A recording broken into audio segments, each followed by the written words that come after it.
여러분 안녕하십니까? 문재인 주사파 정권 5년 동안 문재인이가 북계 김정은, 김여정의 수석 대변인 역할을 얼마나 잘 수행을 했습니까? 또한 문재인과 김정은이가 맺었던 9.19 남북 군사 합의 때문에 대규모 한미연합훈련 축소 및 폐기, 대한민국 국군의 전투력이 얼마나 바닥을 쳤습니까?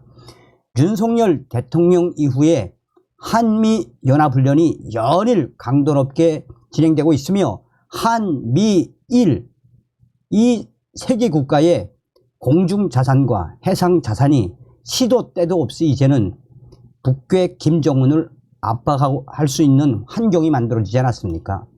자, 지금 현재 저의 WTR 내부 소식통에 따르면 북한 황해도에 있는 북한군 특수부대 62 저격여단 소속의 1개 중대가 완전히 전멸을 당했다라는 소식. 또한 지금 현재 김정은이가 난리가 났으며 신원식 국방부 장관의 북한 김정은 종말 발언 이후 김정은이가 또 도발을 했습니다. 미국의 항공모함이 발진을 했으며 중국 공산당 발칵 뒤집어졌습니다. 정성산 TV 좋아요, 구독, 알림은 큰 힘이 되겠습니다. 스텔스기 부대 찾은 신원식 국방부 장관, F-35는 김정은 정권 종말 고하는 선봉장. 신원식 국방부 장관은 지난 24일 F-35A 전투기가 배치된 충북 청주 공군 제17 전투 비행단을 찾아 대비 태세를 점검하고 장병들을 격려했습니다. 신원식 장관은 만약 김정은 정권이 전쟁을 일으키는 최악의 선택을 한다면 여러분은 대한민국을 지키는 보이지 않는 힘으로서 최단 시간 내에 김정은의 적 지도부를 제거하고 김정은 정권의 종말을 고하는 선봉장이 돼야 한다라고 김정은을 정조준을 한 작심 발언을 쏟아냈습니다. 5세대 스텔스 전투기 F-35A는 적의 중심부까지 은밀하게 침투해 폭격할 수 있습니다. F-35 계열의 스텔스 전투기, 김정은이가 가장 경악하는 공중자산이며 김정은 정권 스텔스 전투기 F-35A로 정권을 종말시키겠다라는 신원식 장관의 작심 발언의 저희에 대해 김정은에게 강력한 경고 메시지를 보낸 것이라고 전문가들은 해석하고 있습니다. 신원식 국방부 장관은 17 전투 비행단 장병들에게 북한은 우리의 대한민국을 주적으로 간주하고 한반도 전 지역을 공산화하겠다는 대남적화 전략을 계속 유지해 왔다라며 최근에는 북방 한계선, NLL을 비롯한 그 어떤 경계선도 허용될 수 없고 대한민국을 완전히 점령, 평정, 수복하겠다며 김정은이가 협박했다라고 말했습니다. 신원식 장관은 북한이 이날 소해상으로 순항미사일 여러 발 발사한 것과 관련 이달 19일 수중 핵무기 체계를 시험했다고 주장한 것을 언급하며 우리 대한민국을 김정은이가 심각하게 위협하고 있다라고 강조했습니다. 그러면서 아무리 첨단 무기 체계를 보유하고 있더라도 가장 중요한 것은 이를 운영하는 전투원이라며 강한 정신력으로 무장한 가운데 북한 김정은 정권이 도발 시에는 F-35만의 은밀 침투, 초정밀 타격 능력으로 즉각 강력히 끝까지 원칙에 따라 단호히 응징해야 한다라고 강조했습니다. 자, 이게 이제 24일 날 소식입니다. 이에 김정은이가 도발을 했습니다. 자, 이제 1월 28일이죠. 북한 동해상에서 순항미사일 수발 발사, 잠수함에서 쐈을 가능성, 합참은 우리 군은 감시 및 경계를 강화한 가운데 미국 측과 긴밀하게 공조하고 있으며 북한의 추가 징후와 활동을 주시하고 있다라고 말했습니다. 전문가들은 신원식 국방부 장관이 얼마 전 김정은 정권의 종말을 고하는 스텔스 전투기 F-35A를 거론하자 김정은이가 도발에 나선 것 아니냐라고 해석을 하고 있습니다. 합참은 발사 위치는 특정하지 않고 북한은 해상에서 포착됐다라며 전문가들은 심포에 북한 잠수함 건저 시설이 있는 만큼 북한이 잠수함을 통해 해상에서 순항미사일 발사 테스트를 했을 가능성에 무게를 두고 있습니다. 이에 북한이 지난해 9월 진수식을 한 신형 핵 공격 가능 디젤 잠수함이라고 우기는 김근옥 영웅함에서 순항미사일 발사 테스트를 했을 가능성도 점쳐지고 있습니다. 합참은 잠수함에서 순항미사일을 발사했을 가능성을 배제하지 않고 있다라고 전했습니다. 북한의 김정은 정권은 지난 24일 신형으로 추정되는 순항미사일 불화살 3-31을 여러 발 북측 서해 해상으로 발사한 데 이어서 나흘이 지난 28일 추가 발사에 나섰습니다. 신종우 국방안보포럼 사무국장은 24일에는 지상에서 28일에는 해상에서 순항미사일을 발사하면서 실전 배치 테스트를 하고 있다고 볼 수 있다라고 전했습니다. 자, 이에 우리 한미 전략자산들이 또 출동을 했지요.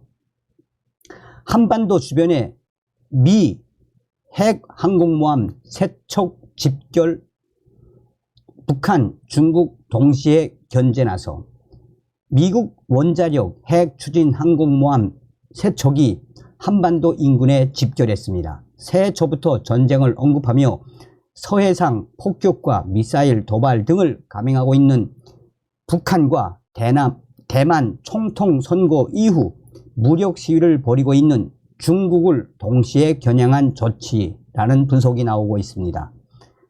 중국의 군사 전문가들과 또한 대만의 군사 전문가들은 지금 미국의 핵 항공모함 세척이 한반도로 집결하고 항모가 발진한 이 소식에 중국 공산당이 난리가 났다라고 대만 언론들은 강조하고 있습니다. 미 해군 연구소가 운영하는 군사 전문 매체 US 뉴스는 미 국방부 관계자를 인용해 항공모함 시어도 루즈벨트함이 지난 주말 7함대 작전구역에 진입했다라고 밝혔습니다. 이 항모는 일본 남동쪽 태평양 해상에서 포착이 됐습니다. 루즈벨트함 진입에 따라 한반도가 포함된 미 해군 7함대 관할 작전구역에는 로널드 레이건함, 칼빈슨함 등 세 척의 항모가 임무를 수행하고 있습니다. 미국은 2017년 북한이 6차 핵실험을 감행하자 항공모함 세 척을 동해 한국 작전구역에 투입해 한미연합훈련을 실시한 바 있습니다. 이번에는 한국 작전구역에 세 척이 투입된 것은 아니지만 전문가들은 미국이 이스라엘 하마스 전쟁과 예멘의 친이란 반군 세력인 후티의 홍해 위협 등 중동 지역의 긴장된 정세에도 항공모함 한 척을 7함대 구역에 추가 투입한 것은 북한 도발에 대한 경고라고 분석하고 있습니다. 문근식 한양대 공공정책대학원 특임교수는 북한 김정은 정권이 전쟁을 언급하는 등 국지 도발 우려감이 커지는 상황에서 이를 견제하려는 의도라고 밝히고 있습니다. 전 커비 백악관 군사안전보장회의 전략소통조정관은 브리핑에서 북한의 군사 태세 변화에 대해 우리는 매우 긴밀히 주시하고 있다라고 밝혔습니다. 지금 현재 한반도 주변에는 미국의 항공모함, 핵항공모함 세 척이 북한 김정은 정권과 대만에 대한 중국 공산당, 중국군의 견제에 나섰으며 이는 매우 이례적이라고 밝히고 있습니다. 대만 언론들도 한결같이 북한의 김정은의 군사적 도발의 수위 때문에 중국 공산당이 또 중국 해군과 중국 군사력이 이를 대체해야 하기 때문에 한마디로 중국 공산당이 발칵 뒤집어졌다라는 이 대만 언론들의 핵심 뉴스가 계속해서 터져나오고 있습니다. 자, 한미일 동맹 이 동맹을 누가 강화하도록 누가 만들어 놨습니까? 북괴 김정은이죠. 그러니까 북괴 김정은 때문에 중국 공산당이 얼마나 지금 이 속이 터져하는 겁니까? 자, 정성산 TV 정성산 감독 선생님께 알려드립니다.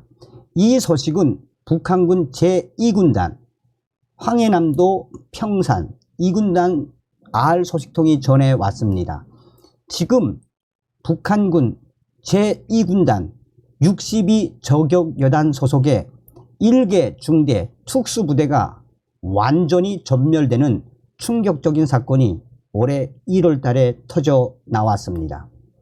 북한군 2군단 소식에 밝은 R 소식통은 이 소식은 지금 북한 김정은에게까지 1호 보고가 되었으며 이런 사고는 그전에도 몇 번 일어났는데 이번에는 북한군 제2군단 산하 62 저격여단 핵심 특수부대 1개 중대가 쑥대밭 전멸한 충격적인 사고여서 지금 뒤숭숭한 분위기가 계속 이어지고 있습니다. 얼마 전 북한군 62단 소속 62 저격여단 소속의 이 중대는 다른 북한군 보병과 달리 북한군 보병은 평균 1개 중대가 약 120명, 그러나 저격여단 또 경보병여단 등 그 부대 안에 있는 중대는 약 80명 정도. 62 저격여단 이 중대는 약 80명 정도인데 얼마 전 이 중대는 북한 군 전역에서 실시한 방식상학 특수훈련 시범 훈련에서 1등을 받았을 만큼 이 중대는 전투력이 막강하고 2군단 산하에서도 그야말로 난다 긴다 하는 특수부대원들이 모여 있는 곳이었습니다. 이 부대는 얼마나 강력했냐 하면 이 부대에서 차출된 특수부대 요원들이 북한 김정은 경호부대에 들어갔을 정도로 이 62 저격여단 이 중대는 그야말로 막강한 중대였으며 격술과 단도 던지기 또 사교훈련 군견과 함께 48시간 산속 수색 또 물속에서 48시간 훈련 등등 여러 훈련에서 1등을 받았을 만큼 막강한 부대였습니다. 그런데 이 부대가 왜 전멸을 했을까요? 황해남도의 R 소식통은 다음과 같이 말했습니다. 이 부대가 작년도 10월 달에 최고 사령관 표창까지 받았을 정도로 굉장히 막강한 부대였습니다. 이 부대는 얼마 전에 천리 행군을 진행을 했습니다. 밤에 거의 이틀 정도 쉬지 않고 자지 않고 하는 천리 행군. 황해남도에서 시작해서 저 멀리 나아가서는 평양 근처까지 이 천리 행군. 따라서 천리 행군도 이 특수부대는 곱하기 2번, 천리 행군 2번을 한다고 해도 과언이 아니겠습니다. 이 부대가 이렇게 강력한 전투력을 보이며 천리 행군에서 1등을 할 만큼 북한군 국방성에서 이 부대만큼 되면 조국 통일을 하고도 남을 것이다 라며 그날 훈련을 끝내놓고 북한 군 국방성에서 일부러 부대로 내려갈 때는 차를 타고 편하게 내려가라라고 차까지 배려해 주었습니다. 그래서 80명의 이 61여단 소속 특수부대원들이 차를 타고 부대를 온 이후 또한 상급 부대 후방총국에서 돼지고기와 여러가지 찹쌀 등 이 후방 공급도 잘해서 그날 잘 먹고 잠을 잤습니다. 그런데 지금 황해도에는 영하 10도 정도 내려가서 완전히 추운 날인데 그날 신입병사가 불당번이었는데 불을 떼느라고 뗐는데 그 다음날 아침에 일어나 보니 약 75명 정도의 특수부대원 중대가 완전히 다 죽어 자빠져 있었습니다. 문제는 신입병사인 이 신배 하급병사가 그날 불당번을 섰는데 불을 잘 떼라는 지시에 따라 농장으로 가서 나무를 훔쳐왔는데 그 나무가 일반 장작이 아니라 너도밤나무 장작을 밤새껏 불을 뗐는데 그 너도밤나무 연기에 질식해 일개중대 약 75명 정도가 전멸했다라고 황해남도의 R소식통과 북한군 2군단 소속의 R소식통이 동시에 전해왔습니다. 그런데 아침에도 사실은 6시면 기상을 해야 되는데 그 다음날까지 푹 쉬게 하라고 지시가 내려와 계속해서 기상을 하지 않고 이 불을 떼고 했는데 결국은 전멸된 그 충격적인 상황을 오전 10시, 9시에서 10시에 돼서야 확인하고 그리고 나서 지시가 내려가고 상급기관에 연락을 하고 그리고 나서 군의소에서 오고 군관들이 오고 했는데 이미 이 너도밤나무 이 가스 이 연기에 쏘이면 그냥 이 일산화탄소하고 똑같다고 합니다. 그래서 지금 북한군 62 저격여단 1개 중대가 전멸됐다라는 소식입니다. 다음 시간에 뵙겠습니다. 멸공.